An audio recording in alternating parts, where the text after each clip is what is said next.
Who is Jesus? Some say he was the Son of God, Billy Graham says. Some say that he was a god. Some say that he was a madman. Some say that he was a charlatan. But who is Jesus? Who is he?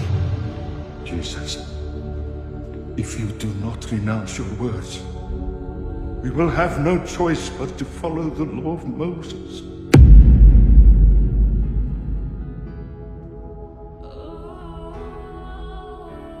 I am the law of Moses. Many of you that claim that you are Christians don't even understand who Jesus is. Don't worry, at the end of this video, you will start thinking straight. Let's go. Who is he? Who is he? That 2,000 years down the line, you are here congregating and praying in his name. Who is he? You never met him. He was a Jew who, according to the Bible, never traveled for more than 50 kilometers. He was in Nazareth, he was in Bethlehem, he was in Jericho, he was around Galilee. He did not have internet, he did not have Instagram, he did not have WhatsApp, no phone. But today you hear, you say that he has taken your life. Who is he? Who is he? He only preached for 3 years. The 18 years between age 12 and 30, we do not know where he was. Who is he? We have no idea. Who is he?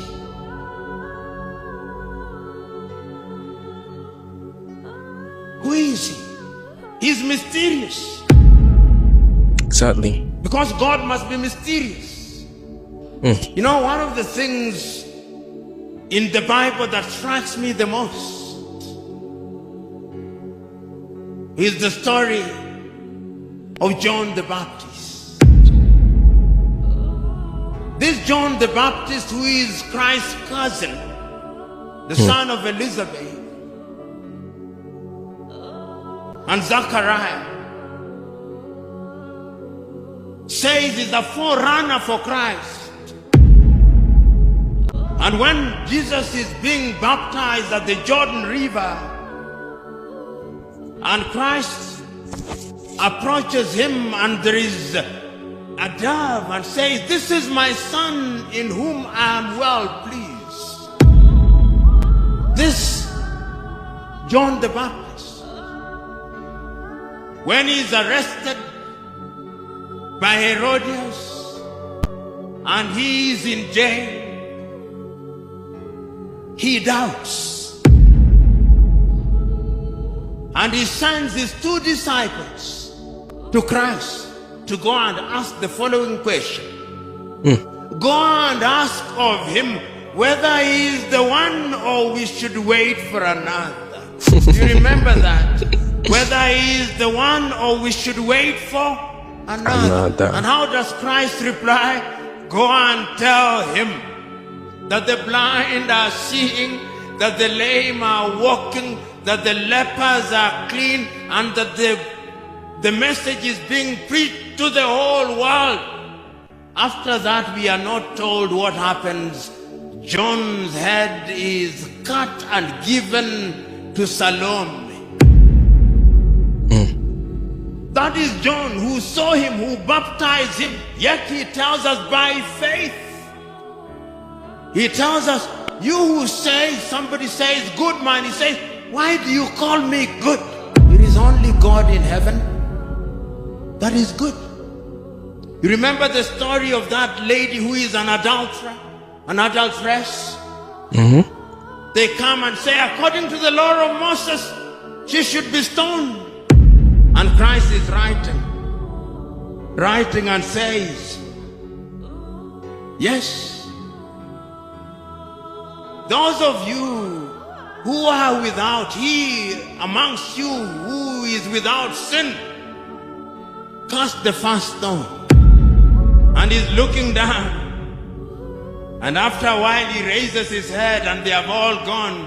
And he asks the lady, where are your accusers? Go forth and sin no more. Go forth and sin no more. That message is preached to us on a daily basis, weekly basis. The good pastor says, go and sin no more. But we sin. In our country particularly, we sin. Greed is our creed. We go to the offices and we ask for bribes. Exactly. In this country, we judge people on the basis of their tribe. Yet Christ says there are no Jews, no Gentiles. They don't even know what Christianity is about. How are you finishing? You are here. How do you intend to finish the journey? Are you a Sunday Christian who repeats the words of the Lord's Prayer and the Nicene Creed and the prayer of St. Chrysostom as if you are a robot? Do you internalize the message? When you read the Beatitudes, blessed are the poor, do you internalize? Are you Christians who will be judged by their fruits? Because your fruits is what tells you who you are. A mango will only beget a mango, an orange only an orange.